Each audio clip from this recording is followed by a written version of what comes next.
शिव शिव शिव हर हर शिव शिव हर हर शिव हर हर शिव शिव हर हर शिव हर हर शिव शिव हर हर शिव हर हर शिव शिव हर हर शिव शिव हर हर हर हर हर हर हर हर हर हर हर हर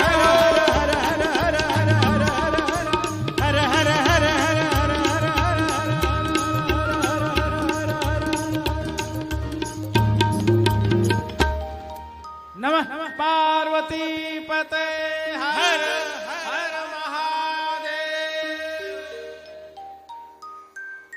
भंडारे का जितना खाया है पचा देना। भगवान का नाम लेकर वो शक्ति जो अन्न से माल खा के पैदा हुई ना, वो उसको भगवान के नाम में खपाओ। बहुत जरूरी है, बहुत जरूरी है। जो लोग भगवान का नाम लिए बिना खाते पीते मौज करते हैं वो बड़ी दिक्कत में पड़ जाते हैं। इसलिए खाते जाओ और नाम लेते जाओ, मौज करो। ये है शिव की कृपा का परिणाम। जीवन में कभी भी दुख निकट नहीं आएगा। यह शिव महापुराण 1,00,000 श्लोकों का पुराण था।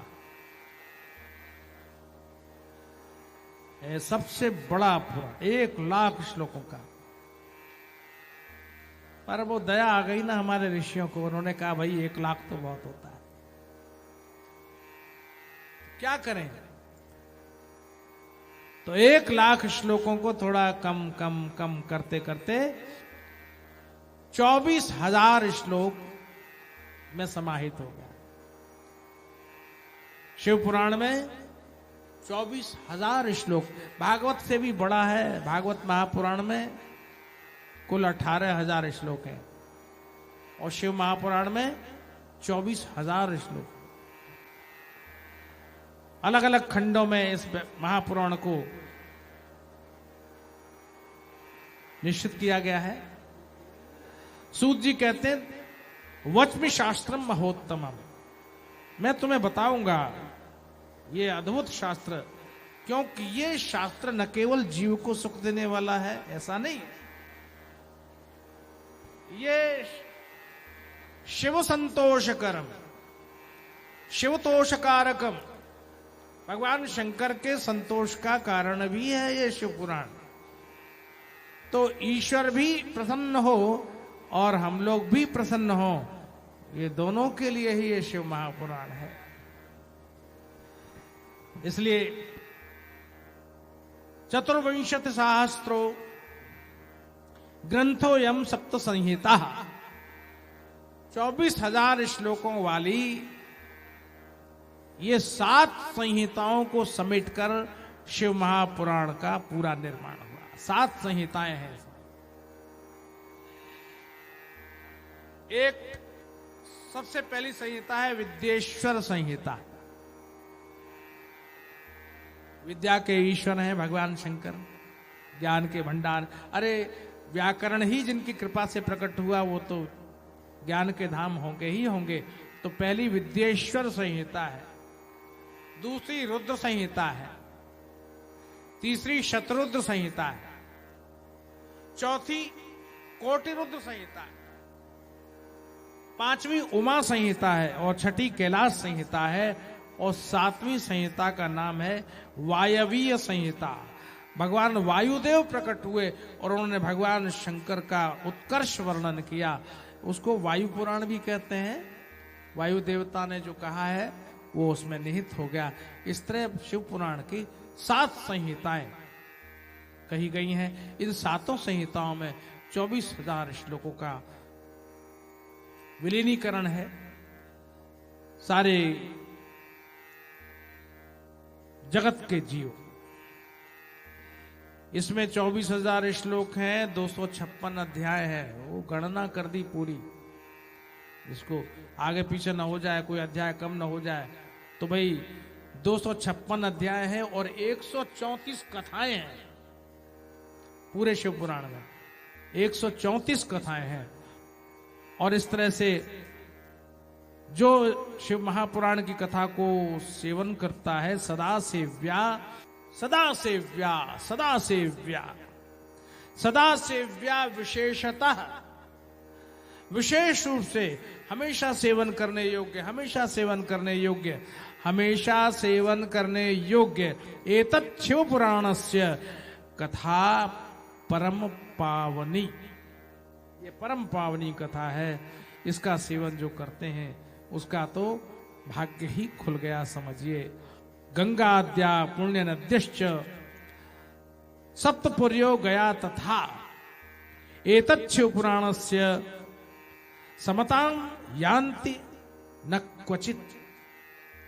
सातों पुरी की यात्रा करके आ जाओ। देखिए महात्म्य वर्णन हो रहा है, शिव पुराण का महत्व तो क्या है, तो उनको सातों पुरी की यात्रा कर लो और गंगा यमुना सरस्वती गोदावरी सब में डुबकी लगा लो, कृष्णा कावेरी सब में डुबकी लगाओ, ठीक है। गंगाद्या पुण्य नद्यश्च और सप्तपुर्यो गया, सात पुरियों के साथ साथ गया में भी जाके करो, श्राद्ध कर लो, डुबकी लगा लो, सारे सब काम गया पुरी में जाके कर लो। लेकिन वो कहते हैं कि ये एतत् शिव पुराणस्य समताम यान्ति न क्वचित, शिव पुराण की समता ये नहीं कर सकते, इसकी बराबरी नहीं कर सकते, इसको तोला नहीं जा सकता। शौनक जी कहते हैं महाभाग सूत, तुम परमार्थविद हो, माने तुम परमार्थ को जानने वाले हो। एक होता है अर्थ, है ना, एक होता है अर्थ और एक होता है स्वार्थ और एक होता है परमार्थ। सब में अर्थ छिपा हुआ है। अर्थ तो अर्थ है, सामान्य रूप से अर्थ है, और फिर उसमें जोड़ दिए स्व, तो हो गया स्वार्थ। अपनी अपनी सोचता है और किसी की नहीं सोचता। दुनिया जाओ कहीं भी गड्ढे में, लेकिन मेरा काम बन जाना चाहिए, मुझे किसी से कोई लेना देना नहीं। लेकिन यही अर्थ जब परम में मिल जाता है तो क्या बन जाता है, परमार्थ हो जाता है। तो परमार्थवित हे सूत, तुम परमार्थ को जानने वाले हो, तुम दूसरों के लिए ये ज्ञान परोसते हो, हम जानते हैं। अब कृपा करें आप, अद्भुतयम कथा दिव्या, जो बहुत सी अद्भुत जो उदाहरणों के सहित और भगवान की लीलाओं के सहित ज्ञान से परिपूर्ण जो कथा है, कृपा पूर्वक श्राविता कृपया ही न, आप हमें वो कथा सुनाइए। तो शिव पुराण के सुनने से का लाभ किस किस को हुआ ये तो बताइए महाराज। बोले हाँ, एक बात बताते हैं, क्योंकि उदाहरण से आदमी को इच्छा होती है कि भाई ये इनके ऊपर कथा का ये प्रभाव बना तो फिर ये फल मिला तो हमको भी ये करना चाहिए, और पाप की ओर बढ़ता हुआ व्यक्ति पाप से पीछे हट जाता है। तो पुरानी बात सुनाते हैं। एक किरातों का नगर था, आसीत किरात नगरे ब्राह्मणों ज्ञान दुर्बल। एक ऐसा ब्राह्मण था जो ज्ञान दुर्बल था। एक नाम के ब्राह्मण होते हैं, एक काम के ब्राह्मण होते हैं। एक नाम के और काम के ब्राह्मण होते हैं। वो जल्दी से जो है तिलक पिलक लगा के और पंडित जी बन के और वो लग गए। तो बोले और जानते क्या है? बोले जानते एक श्लोक भी नहीं है। पूरा गधे के ऊपर जैसे बहुत सारे वेद पुराण लाद दो ना, और गधा चला जा रहा है, और देखने वाले ने कहा ओ बड़ा भारी विद्वान है, देखो कितने वेद पुराण शास्त्र इसकी पीठ पर लदे हुए हैं। लेकिन गधे से पूछा कुछ जानते हो? तो गधे ने कहा ढेंचू। बोले गधा तो गधा ही है, इसे कुछ नहीं आता, इसको चाहे जितने पुराण दे दो शास्त्र दे दो, ये सिवाय ढेंचू शब्द के कुछ नहीं जानता, ये अपना ही बोलता है। आप समझ गए? तो कौन सा ब्राह्मण था ये किरात नगरों में? ये जो ब्राह्मण था ये कौन था? ज्ञान दुर्बल, ज्ञान से दुर्बल था। इसके पास ज्ञान नहीं था। ज्ञानहीन विप्र वंदनीय नहीं होता, उसको ज्ञान ही होना चाहिए। और उसी समय में ये ब्राह्मण एक वेश्या के चक्र में पड़ गया। वेश्याम शोभावतीम नाम दृष्ट्वा तत्राति विह्वलः। उसने शोभावती नाम की एक एक वेश्या को देखा, विह्वल हो गया और फिर उसके साथ उसने रहना प्रारंभ कर दिया। देखो महात्म्य में ये दो स्त्रियों के नाम आए, एक का नाम है शोभावती और आगे अभी दूसरा प्रकरण जब शुरू होगा तो उसमें आएगा चंचुला। चंचुला का मतलब होता है चंचला। एक चंचला है और एक आकर्षक है, शोभावती, उसकी शोभा बड़ी सुंदर है, लेकिन दोनों के ही कारण दुविधाएं पैदा हुई, किंतु परिणाम अंत में अच्छा हुआ क्योंकि शिव पुराण की कथा सुन ली गई। जीवन में कितने ही आकर्षणों में फंसा हुआ ये व्यक्ति और कठिनाइयों के साथ जूझता हुआ, अंत काल में अगर कहीं उसका भाग्य खुल जाए, शिव की कृपा हो जाए तो मुक्त हो जाता है। इसने क्या किया, ब्राह्मण ने एकदार श्यावशात रात्रौ मातरम पितरम वधूम, ओहो, माता पिता सबको खत्म कर दिया। प्राय लोग बात इतनी आसानी से करते हैं मारने काटने की। तो भाई बुरा मत मानिएगा, एक बात कहूं मैं, कल ही बात आपस में कर रहे थे हम लोग, मैंने कहा ये गजल चलती है आजकल, खूब गजल देख रहे हैं, गजल संध्या, भजन संध्या भी हो रही है, लेकिन गजल भी बहुत होती है, गजल गजल गजल गजल। तो मैं ये कह रहा था, ये गजल में ये मार काट कत्ल की बात बहुत आती, कातिल है और कत्ल हो गया, तो ये लोग ये मारकाट वाली बात गजल में, भजन में तो कहीं आती नहीं। कातिल निगाहों ने देखा, अरे बात बड़ी अच्छी इश्क मिजाजी की बात हो रही है और मोहब्बत की बात हो रही है, इश्क की बात हो रही है, उसमें हाय कत्ल कर दिया तूने, ये कत्ल की क्या बात आ गई भैया? ये तो कोई और बढ़िया खूबसूरत बात, कोई अच्छा शब्द होना चाहिए, तो एक आदमी के स्वभाव में कत्ल आ गया। मां बाप को मार दिया इसने और मारने के बाद प्रतिष्ठानपुर आ गया, झूसी, आज भी प्रयाग के पास में झूसी है, इलाहाबाद के पास में, तो वहां जहां त्रिवेणी बहती है तो वहां प्रतिष्ठानपुर आ गया और वहां आकर के वो शिवालय में एक शंकर जी का मंदिर था, उसमें ठहर गया तो बुखार आ गया। तो यही रहा होगा, सावन का महीना मेरे ख्याल में, मलेरिया आ गया होगा या कुछ वायरस हो गया होगा, ऐसे आजकल चलना वायरल बुखार आ गया होगा, तो बेचारा वो पड़ गया बुखार में। लेकिन संयोग देखिए, देह के दुखों से त्रस्त हुआ व्यक्ति अगर संयोग से भगवत कथा का श्रवण कर लेता है तो वो तर जाता है।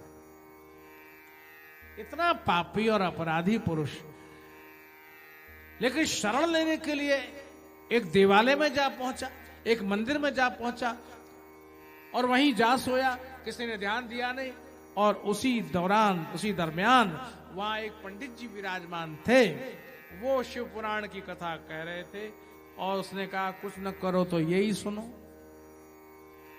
जैसे बहुत से ठलुआ लोग भी कहते ना, कुछ न करो तो चलो शिव महापुराण समिति करा रही कथा, वो ही सुनो, तो चले आए। ऐसे भी अपने में से बहुत हो सकते हैं, लेकिन वो जो हो सकते हैं वो भी बड़े अच्छे हैं।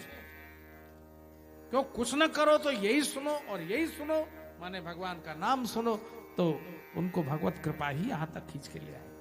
देवराज की वहां शरीर छूट गया और सीधे शिवलोक प्राप्त हुआ। यमदूत आए पकड़ने के लिए, लेकिन भगवान शंकर के गणों ने यमदूतों को भगा दिया और देवराज को भगवान शंकर के लोक में ले गए और शिवलोक की प्राप्ति हुई। ये शिव महापुराण की कथा के सुनने का फल। श्रावण महीना था। और दूसरी कथा आती है, वो भी बड़ी अद्भुत है। समुद्र निकटे देशे ग्रामो वाष्कल संज्ञकः। वाष्कल नाम का एक गांव था और वहां रहते थे बहुत से कोई चोरी करने वाले, चकारी करने वाले, सुरापान करने वाले, बिगड़े हुए लोग, बहुत लोग रहते थे।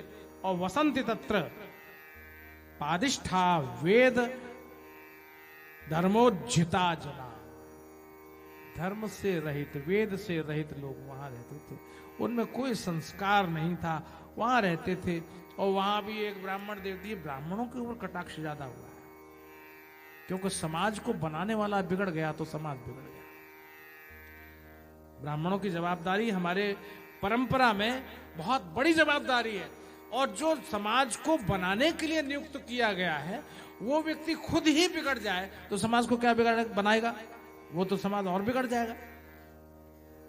तो ब्राह्मण देहधारी, जिसके लिए कहते हैं ब्रह्मम जानाति ब्राह्मण, ब्राह्मण देहधारी व्यक्ति, बजाय समाज को उपदेश देने के लिए, सद्मार्ग पर ले जाने के लिए, ये व्यक्ति स्वयं ही वहां बहुत दुष्कर्म में फंस गया।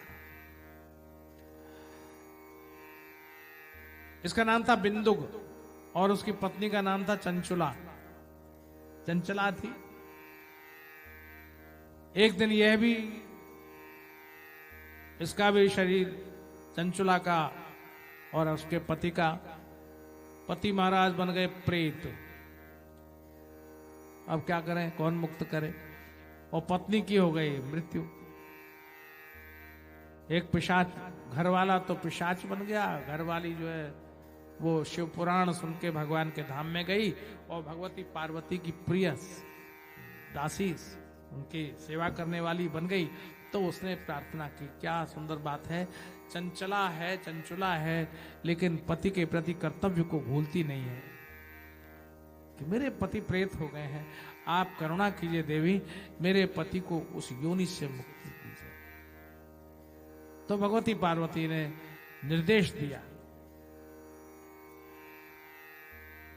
भगवान शिव के बहुत निकटतम परिकर में, जो कि बहुत ही, गोकर्ण क्षेत्र को चुना था चंचुला ने, वहां गोकर्ण क्षेत्र में गई और वहीं उसका अपना पश्चाताप बहुत हुआ कि मैंने ऐसा दुष्कर्म किया था।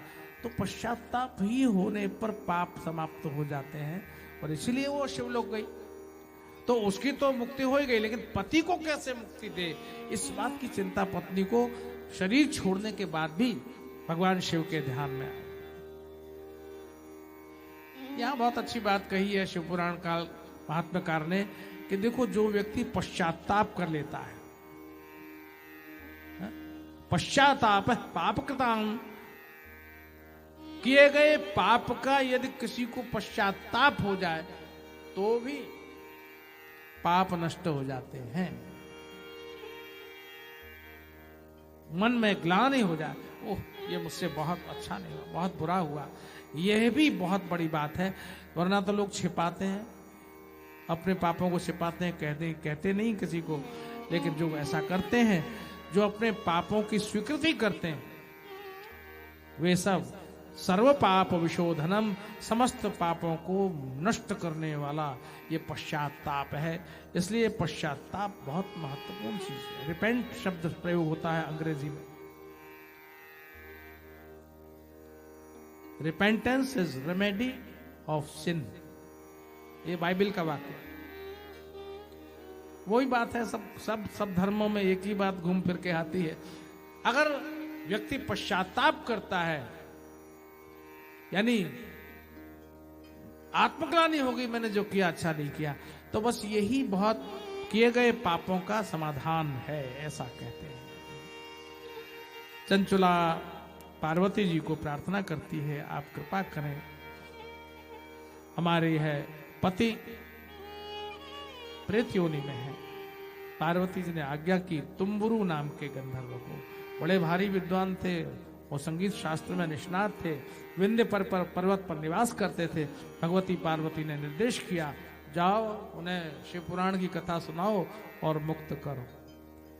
तो पार्वती जी के आदेश पर विंध्य पर्वत पर जाकर तुम्बुरु ने शिव महापुराण की कथा सुनाई और प्रेत योनि से बिंदु को मुक्त किया। तो ये दो कथाएं हैं, एक जीते जी मुक्त होने वाली कथा, एक मरने के बाद भी मुक्ति प्राप्त होने वाली कथा है। यानी दोनों परिस्थितियों में शिव महापुराण की कथा जीव को मोक्ष प्रदान करती है और भगवान शंकर के धाम में पहुंचा देती है। बोलिए शंकर भगवान की। ये शिवपुराण को सुनने के लिए, अब जैसे शिव महापुराण समिति ने किया है बड़ा अच्छा आयोजन, 2008 के बाद पुनः यहाँ होने जा रहा है, हो रहा है। अच्छा संकल्प है। हमारे जो खटोर जी हैं वो तो शुरू से कह रहे थे महाराज करना है, करना है, करना है, करना है, तो करना है तो कर लो। और फिर और भी बहुत सारे समिति के सदस्य जो हमारे परिचय में रहे, राधे जी रहे, परवाल जी, है ना, और हमारे जितने भी समिति के और बड़े बड़े अच्छे शिव भक्त सदस्य, काम होना चाहिए, नाम हो या ना हो। जो लोग नाम के लिए ज्यादा करते हैं ना तो वो थोड़ी बेईमानी में रहते हैं। काम हो ना हो में नाम जरूर हो जाना चाहिए, लेकिन जो कहते नहीं काम हो नाम हो या ना हो, ये विशेष लोग हैं। तो ऐसे भी लोग यहाँ हैं जो चाहते थे वो, और जो संयुक्त होकर के इस सत प्रयास में जुट गए, वे निश्चित रूप से भगवान शंकर की कृपा के पात्र हैं। भगवान शंकर का यह आयोजन शिव पुराण का सबके लिए उपलब्ध है, स्त्रियों के लिए भी। कहीं कहीं बहुत जगह निषेध है, ऐसा नहीं, ऐसा नहीं, यहाँ कोई निषेध नहीं है, कोई मना नहीं है, सबके लिए स्त्रिय है। शूद्रादयो ये च, जो अधम जाति के हैं उनके लिए भी, सबके लिए शिव पुराण है, सब इसमें आकर बैठ सकते हैं।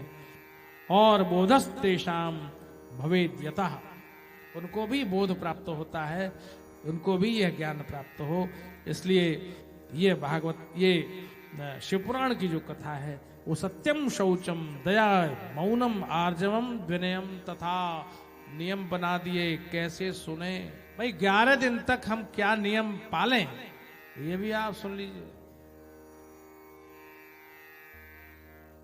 एक तो सच बोलने का अभ्यास है, 7 दिन तक झूठ मत बोलना। मतलब ये तो हो ही कौन सके, ये तो संभव नहीं है कि झूठ ना, वो आदत पड़ गई है, वो तो बोलना ही पड़ती। अरे भाई 11 दिन छोड़ दो, 11 दिन झूठ मत बोलो। शिव पुराण सुनना है तो कम से कम 11 दिन तो झूठ बोलना छोड़ दो। तो सत्यम, फिर दूसरा शौच। शौच का मतलब है शुद्धि, शुद्धि, शरीर की शुद्धि और मन की शुद्धि दोनों रहनी चाहिए। मन भी पवित्र होना चाहिए, मन में कहीं कोई कालिमा, कोई मैल, किसी के प्रति ईर्ष्या नहीं, द्वेष नहीं, विरोध नहीं, मन साफ, शौचम। और तीसरी बात बताई दयाम, सब पर दया भाव रखे, सब पर दया भाव से देखे, कल्याण, लोक कल्याण की दृष्टि बनी रहे। अब चौथी बात बड़ी महत्वपूर्ण है, जो बोलता बहुत है वो चुप नहीं रह सकता। आदत पड़ी हुई ना, बोले बोले बोले बिना रह नहीं सकता, वो बोलेगा जरूर। तो कहा मौनम, ये 11 दिन मौन रहना सीखो और कथा सुनने का अभ्यास डालो, कान खोलो और मुंह बंद कर लो। ये चौथा नियम पालन करने की बात कही गई है। सत्यम शौचम दयाम मौनम और आर्जवम। आर्जवम का अर्थ होता है रिजुता। रिजुता माने सरलता, सहजता, जैसे हो वैसे ही रहो। जैसे हम नहीं हैं वैसे दिखने की कोशिश करते हैं, लेकिन जैसे हम हैं वैसे ही दिखो ना। जैसे हम हैं वैसे दिखने से सरलता आ जाएगी, सहजता आ जाएगी। आडंबर मत करो, बैरिकेटिंग मत लगाओ शरीर के चारों तरफ। सहजता, सबसे अप्रोचेबल होना चाहिए आदमी को, हर कोई उस तक पहुंच सके, हर कोई अपनी बात कह सके। इस तरह आर्जवम 11 दिन तक ये अभ्यास करना चाहिए। और क्या करना चाहिए तो कहा विनयम, विनयशीलता, विनयी हो, सबसे अच्छा बोलो, विनम्रता से बोलो, काट के मत खाओ किसी को। कोई बेचारा ठीक ठाक कह रहा है, तुम लोग कटकटा के दौड़ रहे हो, वो कहेगा हे भगवान कहां फंस गए। ऐसा मत बोलिए, मीठा बोलो। मीठी बानी बोलिए मीठी बानी, बोलिए मीठी बानी, बोलिए मीठी वाणी, बोलिए मन का आपा खोए, मन का आपा खोए, औरन को शीतल करे, औरन को शीतल करे, आप शीतल हो, आप शीतल हो, मीठी वाणी बोलिए।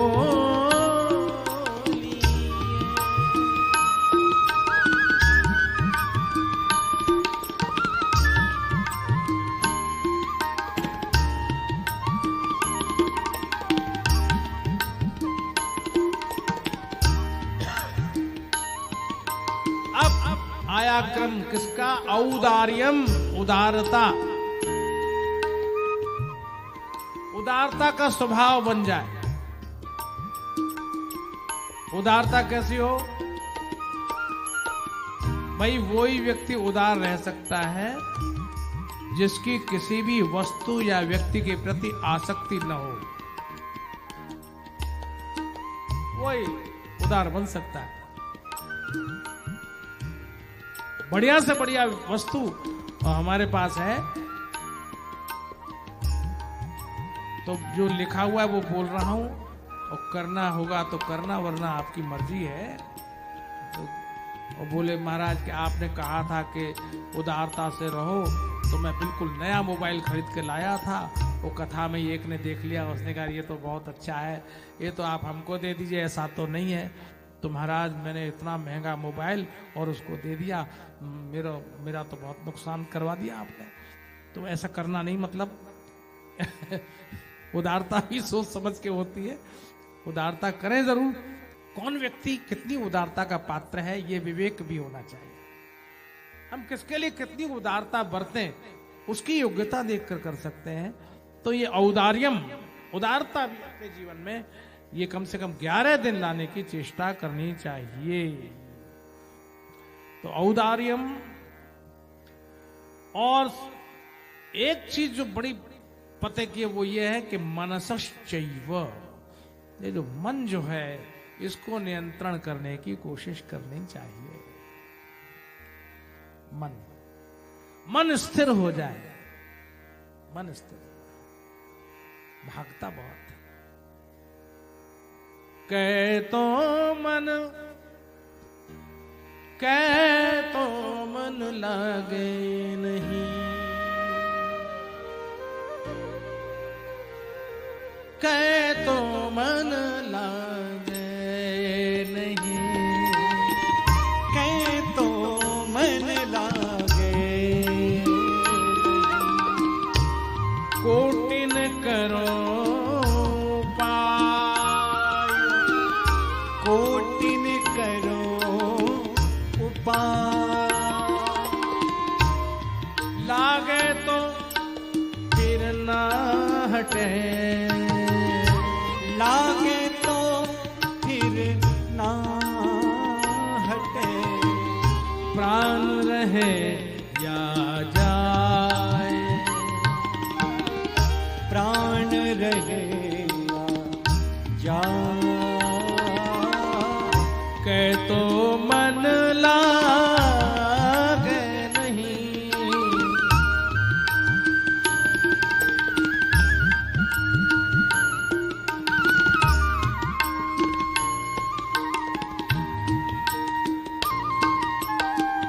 इस तरह ये कुछ साधन है जो साधने चाहिए निरंतर 11 दिन तक। तो भगवान शिव की इस शिव पुराण की कथा सुनने की पात्रता प्राप्त हो जाएगी। ये क्या है? ये आपको मैंने सुनाया महात्म्य, शिव महापुराण का महात्म्य। कितने भी पापी संसार में हो, लेकिन वो तर जाते हैं। कितना भी घोर पाप कोई कर बैठा हो तो भी शिव महापुराण सुनने पर उसके पापों से उसकी मुक्ति हो जाती है। एक बड़ी अच्छी, बहुत बड़ी बात कही गई है कि जो व्यक्ति अपने जीवन में अन्य क्षेत्रों में पाप करता है, अन्य क्षेत्रे कृतम पापम, किसी और जगह कोई व्यक्ति पाप करेगा तो तीर्थ क्षेत्रे विनश्यति, किसी और क्षेत्र में पाप किया हो और वो व्यक्ति तीर्थ क्षेत्र में जाए तो अन्य क्षेत्र में किए गए पाप तीर्थ क्षेत्र में जाकर नष्ट हो जाएंगे। ठीक है, तो बहुत अच्छा समाधान हो गया भाई, पाप करो और तीर्थ यात्रा करे आओ। एक ये समाधान, मतलब ये पाप करने की छूट है क्या? और जगह जाकर के पाप करो और तीर्थ क्षेत्र में आके धो डालो और फिर दोबारा पाप की, नए पाप की तैयारी कर लो। यानी सुबह घंटा हिलाते रहो शंकर जी के मंदिर में जाकर, जय शिव जय शंभो, हे प्रभु आप मेरे ऊपर कृपा करना, मेरे सारे पापों को क्षमा करना। और मंदिर से बाहर निकला तो फिर वही शुरू। अब बताओ, तो किसी ने कहा तुम फिर अभी तो क्षमा मांग के आ रहे हो और फिर तुम फिर उसी में फिर लग गए। बोल तो क्या है, अभी तो कल तो बाकी है, कल फिर सुबह मंदिर आ जाऊंगा और जगह पाप करूंगा और फिर मंदिर में आके माफी मांग लूंगा। तो मैंने माफी मांग लेना, पश्चाताप करना, एक ही रास्ता ढूंढ लेना, या पाप करने की छूट है क्या? तो नहीं। तो अन्य क्षेत्रे कृतम पापम तीर्थ क्षेत्रे विनश्यति, किसी अन्य क्षेत्र में किए गए पाप तीर्थ क्षेत्र में नष्ट हो जाते हैं। लेकिन तीर्थ क्षेत्रे कृतम पापम, अगर तीर्थ क्षेत्र में पाप किए जाएं, हाँ, लोग कहते हैं कि केदारनाथ जी में जो घटना घटी, क्या अद्भुत घटना, कुछ बचा ही नहीं। जहां केदारनाथ जी में, भगवान केदारनाथ की सन्निधि में हमने भागवत महापुराण की कथा कही थी, वो इतना सुंदर हॉल बना हुआ था और वो भी बह गया, सिवाय मंदिर के कुछ बचे ही कहां, सब कुछ तो बह गया। हमने कहा ऐसा कोप क्यों हुआ?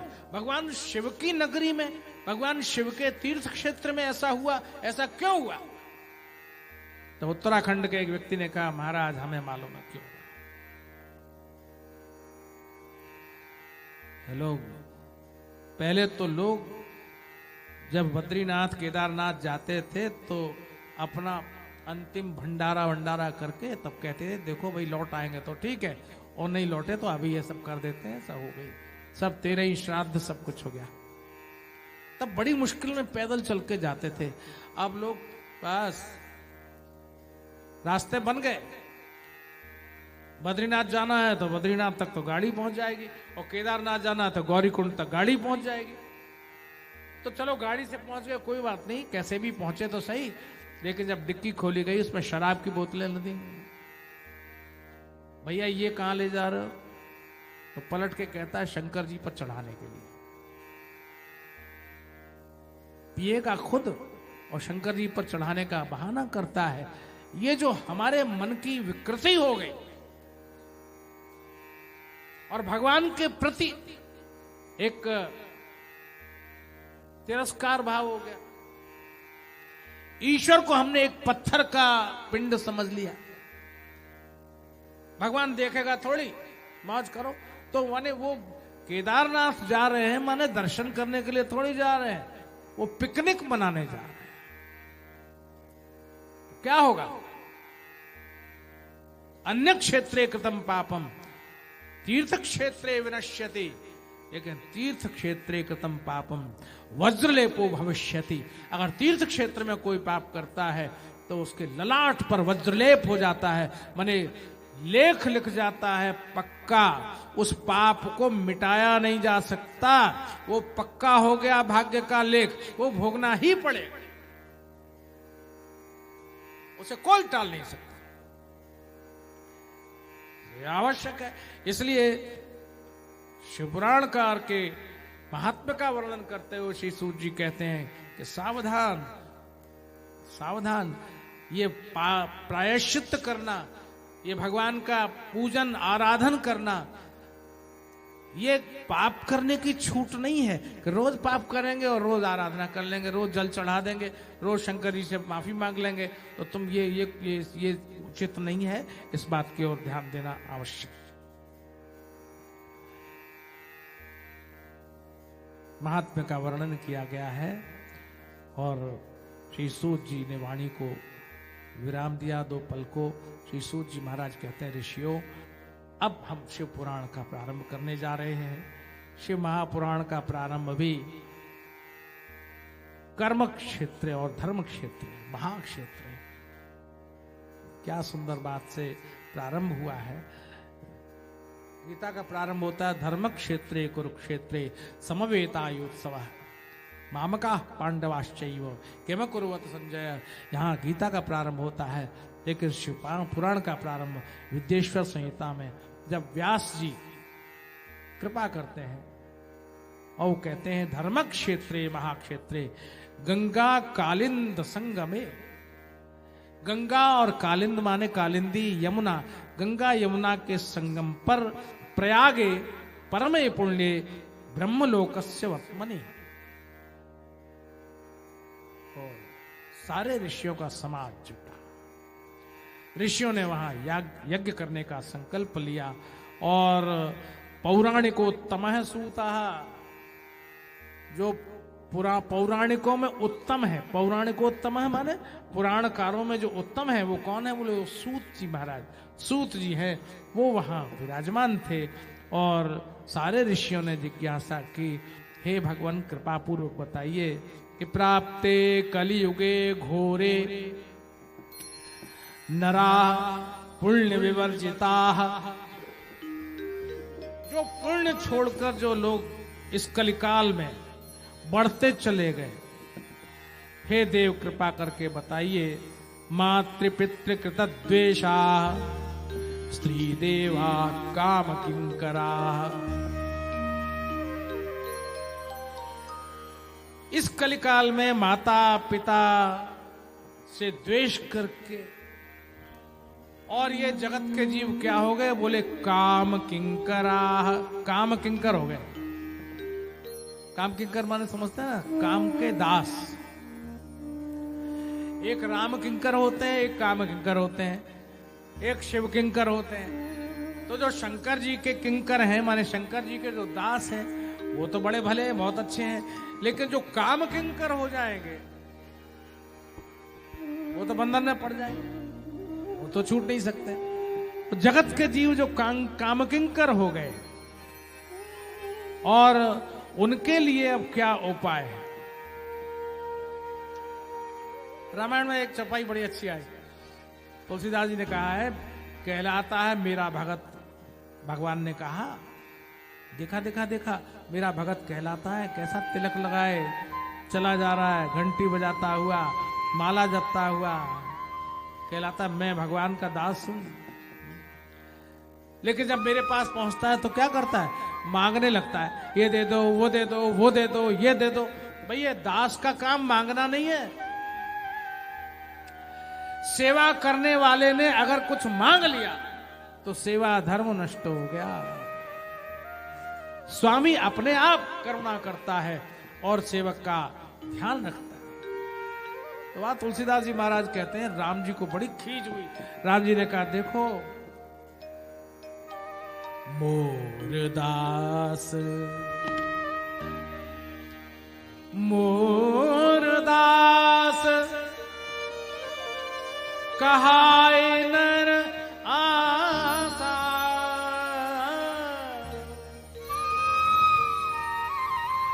मोरदास कहाए नर आसा, मोरदास का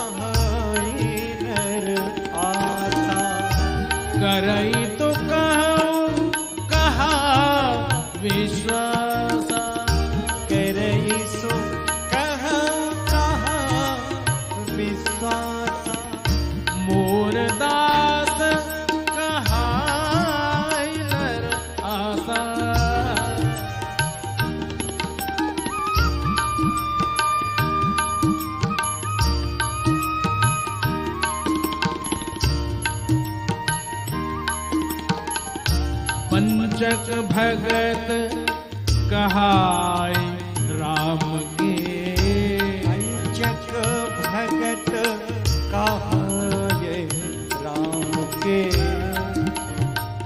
पंचक भगत कहाय राम के, पंचक भगत कहाय राम के,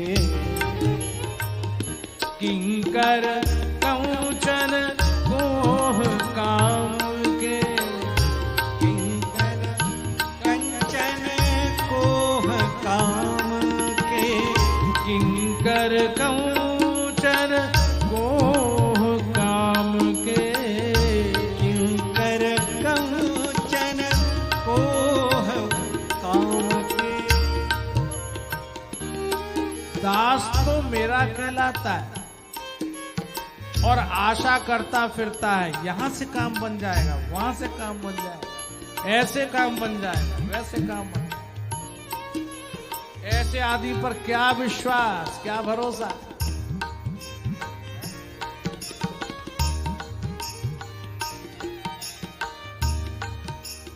और ये भगत कैसे हैं तो कहा पंचक, ये छिपे हुए भगत हैं, दिखने में तो बड़े त्यागी मालूम पड़ते हैं, लेकिन किंकर कंचन कोह काम के,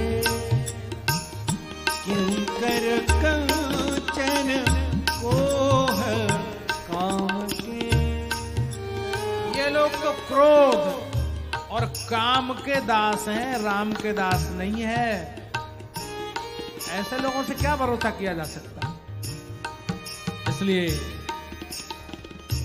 यह शिव पुराण है, कृपा पूर्वक सुनाइए। सूत जी प्रसन्न हो गए, वाह वाह वाह, शौनक तुमने अच्छा प्रश्न किया, साधु पृष्ठम, तुमने बहुत अच्छा प्रश्न किया, अच्छा सवाल यही है, साधु पृष्ठम साधवो। अच्छा सवाल, संसार की माया मिल जाए ये नहीं हो सकता है, अच्छा सवाल भगवत प्राप्ति हो जाए, जीवन बन जाए, साधन बन जाए, सदाचार युक्त जीवन हो जाए, ये अच्छा सवाल है। बहुत अच्छा प्रश्न किया है। इसलिए ये शिव पुराण का जो साधन करता है उसके लिए कहता हूं कि 3 बातों का ध्यान रखें, 3 बातों का ध्यान रखें, 3 की साधना करें एकदम ध्यानपूर्वक। पहली बात तो ये श्रावण है, श्रावण में शिव पुराण हो रहा है, तो श्रावण में क्या करें, श्रवणम,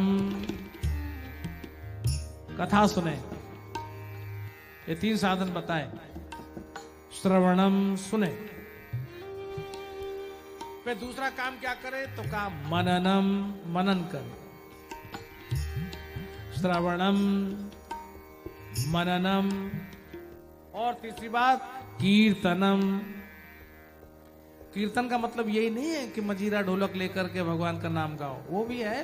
एक कीर्तन माने भगवान का यशः गान करना, भगवान का गुणगान करना, ये कीर्तन। तो 3 साधन बताए। देखो ये 3 साधनों को जो साध लेगा वही ठीक तरह से साधन कर सकता है। तो श्री सूत जी ने ये 3 साधनों की चर्चा की, इस पर हम विचार करें श्रावण मास में, इस पर हम ध्यान रखें। और इन साधन ये सद गए, भाई कथा तो आप सुन ही रहे हैं, अब इस पर विचार भी करिएगा, मनन भी करिएगा, चिंतन भी करिएगा, है ना। और जो चिंतन आप करते हैं तो जो सद्विचार बनता है उसको कहिएगा भी, दूसरों को भी बताइएगा। जो अपने प्रियजन आज कथा में ये हुआ वो हुआ, तो वो बोले और आगे, बोले और आगे क्या, कल जाके सुन लेना ना, तो कल कथा में पहुंचना, तब अब सब मुझसे ही सुन लेगा। एक दिन मैंने एक बता दिया आज का ये हुआ, अब कल का खुद जाके सुन, तो पुण्य मिलेगा, दूसरे को भी भेज देना कथा में। ये क्या हो गया? ये कीर्तन हो गया। भगवान की कथा का कीर्तन माने उनका यशोगान दूसरे को कहकर उसके मन में उत्सुकता जगा देना, चलो चलो हम भी सुनेंगे, हम भी सुनेंगे, हम भी सुनेंगे। ये कीर्तन, एक दूसरे को भगवान की कथा का गान करना, सुनाना, ये कीर्तन है। और मनन करना तो मन की शुद्धि हो गई। और कान, ये सबसे खतरनाक है। ये पांचों जो इंद्रियां हैं, ज्ञानेंद्रियां, इन पांचों में ये दो इंद्रियां बहुत सशक्त हैं, एक आंख और एक कान। फिर तीसरे नंबर पर जीभ भी आ जाती है। जीभ लपा के मारती है तो खूब खाओ, खूब चाट पकौड़ा खाओ और पेट बिगाड़ो, और फिर हाय दवाई, हाय दवाई, हाय दवाई, हाय दवाई। ये तीसरी भी खतरनाक है, लेकिन आंख सबसे ज्यादा खतरनाक है। आंख से बहुत कठिनाई है, इसलिए ध्यान में क्या करना पड़ता है? ध्यान में आंख बंद करनी पड़ती है। क्यों? हमें वो सब न दिखे जो फंसाने वाला। आंख देखती है और बंधन का कारण हो जाता है। कुछ भी वस्तुएं पसंद आ जाती हैं, व्यक्ति पसंद आ जाते हैं, लेकिन अगर ये आंख चलती चलती भगवान पर टिक जाए और भगवान पसंद आ जाए तो आंख का देखना सार्थक हो जाता है ना? आंख हो, और उसके बाद कान। ताली बजाओगे तो उड़ जाएगा, ताली मत उड़ा देना। कान, कान और आंख ये बहुत जरूरी हैं साधने। आंख और कान ये दोनों सद जाएं तो निश्चित रूप से साधना हो सकती है। तो श्री सूत जी महाराज ये साधन बता रहे हैं। इन साधनों के द्वारा हम भगवत प्राप्ति कर सकते हैं, शिवाराधन कर सकते हैं। तो अब प्रश्न ये हुआ कि शिव का आराधन कैसे करें, क्योंकि हमने तो सुना है कि शिव है निर्गुण निराकार, और यही कारण है कि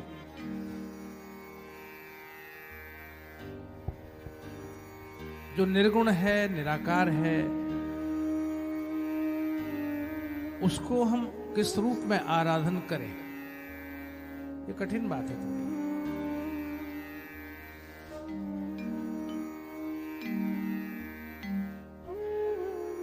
दो वस्तुएं देखने में आती सारी सृष्टि में। ये दो बहुत मूल तत्व हैं, एक पुरुष और एक प्रकृति। अब हमारी पौराणिक परंपरा में उसे पुरुष और प्रकृति कहा गया, और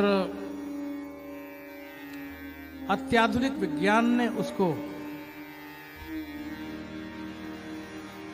दूसरा नाम दे दिया, इलेक्ट्रॉन प्रोटॉन। नाम बदल गए, वैज्ञानिक धाराएं सोच के हिसाब से बदल गई। एक पॉजिटिव पावर है, एक नेगेटिव पावर है, लेकिन यह तो निश्चित ही है कि बिना ऋणात्मक शक्ति के धनात्मक शक्ति काम नहीं करती, और ऋणात्मक शक्ति यानी जो प्रकृति है वो सीधा असर करती। ठीक वैसे ही जैसे बिजली के गर्म तार को छू लीजिए तो झटका मारेगा, और ठंडा तार उसमें कुछ विशेष अंतर नहीं होगा। तो पुरुष और प्रकृति, इससे सारे विश्व का निर्माण हुआ। और आज से हजारों वर्ष पहले हमारे आध्यात्मिक चिंतकों ने इसको स्थापित कर दिया। अब जिसको वैज्ञानिक लोग केंद्र में न्यूट्रॉन कहते हैं, न्यूक्लियाई, वही तो ब्रह्म है, वही तो शिव है।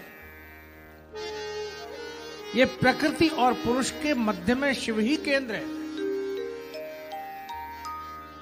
और वही संचालित कर रहा है। अगर केंद्र में ये ईश्वर न होता तो न तो प्रकृति की सत्ता होती न पुरुष की सत्ता होती। और इसीलिए शिव पुराणकार ने दो तरह के विभाजन कर दिए। एक वस्तु पुरुष वस्तु है और दूसरी वस्तु प्राकृत वस्तु है। जो पुरुष वस्तु है वो स्थायी है और जो प्राकृत वस्तु है वो अस्थायी है।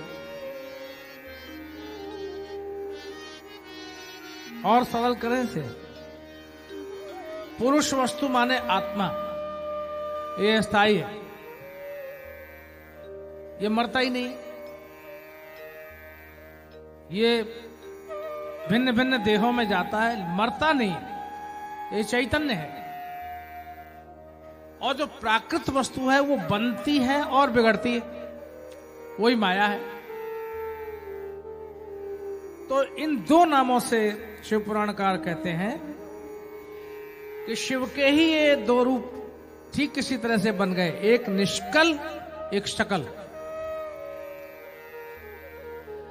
निष्कल है जिसका कोई रूप नहीं, और शकल है जिसका रूप है, आकार है, रंग है। ये दो ही रूप शिव के हैं, निष्कल और शकल। तो निष्कल जो रूप है वही पिंड के रूप में, लिंग के रूप में विराजमान।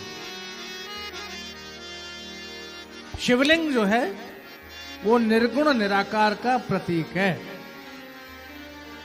और शकल रूप में जो शिव विराजमान है वो सर्पों की श्रृंगार से सुशोभित, मुंडमाला धारण किए हुए, मस्तक पर चंद्रमा धारण किए हुए, ध्यानस्थ बैठे हुए, ये शिव की साकार प्रतिमा है।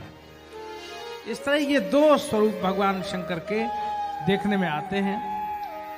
और जो प्राकृत वस्तु है वो बनती और बिगड़ती रहती है, और जो स्थायी वस्तु है वो कभी बनती बिगड़ती नहीं, वो अपने कलेवर में परिवर्तित करती। मनुष्य हो गया, कभी कोई पशु हो गया, कभी कोई पक्षी हो गया, कभी कोई कीट हो गया, कभी कुछ। और इसलिए जीवन का जो मूल तत्व क्या है, वही शिव तत्व ही है, जो सब में चैतन्य बनकर बैठा हुआ है, सब में चेतना है, वो सबको जागृत कर रहा है। ऐसे शिवलिंग की उपासना करने वाले हम लोग माने निर्गुण निराकार ब्रह्म की ही उपासना करते हैं। और शिवलिंग में ये छूट दे दी गई कि तुम्हें जैसा भाव है वैसा शिव को बना लो। आपने देखा ना मंदिरों में जटाएं धारण करा दी, कहीं कहीं जो भगवान शंकर के मूछ बना दी शिवलिंग में, भस्म आरती हो रही है, वहां जाकर के दूसरे रूप में भगवान शंकर का दर्शन करते हैं, उज्जैन जाते हैं। हम जैसा चाहें हम अपना हमारे ईश्वर को बना सकते हैं। कितनी जबरदस्त छूट है। ईश्वर कहता है मैं अपनी मर्जी से तुम्हारे सामने नहीं, मैं तुम्हारी मर्जी से तुम्हारे सामने प्रकट हूं। यही शिवलिंग की विशेषता है। इसलिए रामायण में एक चौपाई आती है, वो कहता हूं कि ईश्वर कैसा है। तो तुलसीदास जी महाराज ने लिखा, अगर प्रेम है, भक्ति है, भावना है, समर्पण है, तो भगवान कैसा है और किस रूप में प्रकट होता है? तो कहा सीधी सी बात है, जिनके हृदय, जिनके हृदय भगति जैसी प्रीति,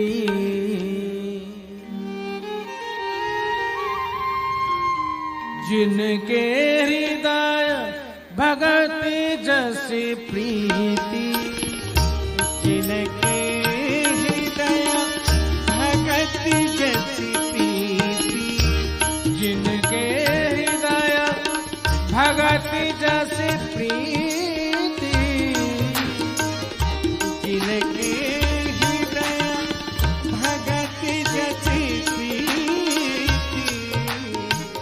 प्रभुतः प्रगट सदा ते ही रीति।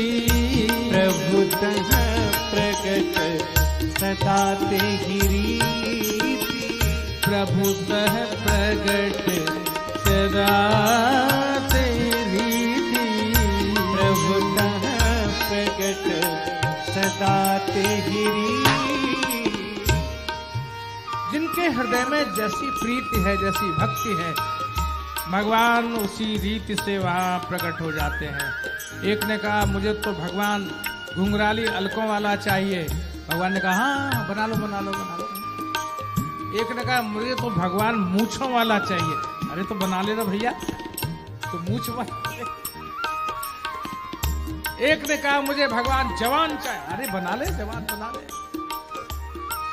एक ने कहा नहीं मुझे तो दोनों रूप चाहिए। स्त्री और पुरुष में झगड़ा हो गया, तो जो स्त्री है वो कहने लगी नहीं भगवान तो स्त्री जैसे है, इतना लावण्य होना चाहिए।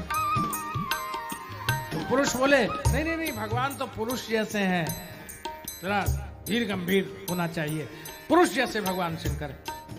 ओहो भाई ये झगड़ा मत करो, तुम्हारी भी सही इनकी भी सही। मैं अर्धनारीश्वर हो जाता हूं, आधे अंग में मैं स्त्री बन जाता हूं, आधे अंग में पुरुष बन जाता हूं। ईश्वर भक्त की इच्छा पर वैसे ही वहां प्रकट होता है और अपने उस रूप को दिखाता है। वास्तव में यही भगवान शंकर की विशेषता है कि मेरा भक्त जैसा मुझे ध्यान करता है। योगियों के शिव दूसरी तरह के हैं और जो भजन करने वाले हैं उनके शिव दूसरी तरह के, और कीर्तन करने वाले उनके शंकर दूसरी तरह के, है ना। तो इसलिए वो अलग अलग रूप में भगवान उसी तरह से प्रकट हो जाते हैं। यही भगवान की विशेषता है। तो शंकर जी के शिवलिंग की विशेषता यह है कि वो निर्गुण निराकार का ही एक स्वरूप है और उसी रूप में ही भगवान शंकर की उपासना प्राय शिव